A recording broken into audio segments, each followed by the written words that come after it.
dear students of class 7. Today I have another story, the next story, The Fight.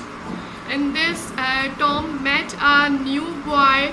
He was dressed in very beautiful clothes and very clean clothes, but the Tom was dressed in very dirty clothes. And Tom want to fight with him, and they start fighting with each other. And now this is a very long story, so I am only reading the difficult words with its translation. Okay, listen carefully. Whistling means a city bajana.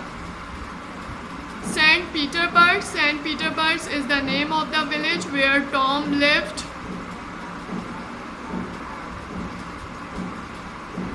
Uncomfortable means painful, आरामदेह ना होना किसी चीज़ का. Business मामला कोई भी.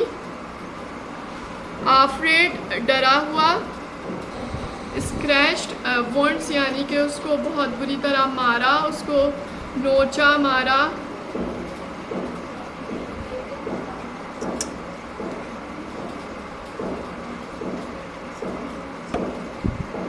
फिस्ट्स का मतलब होता है मुक्का बना के मारना या मुट्ठी बंद करके मारना.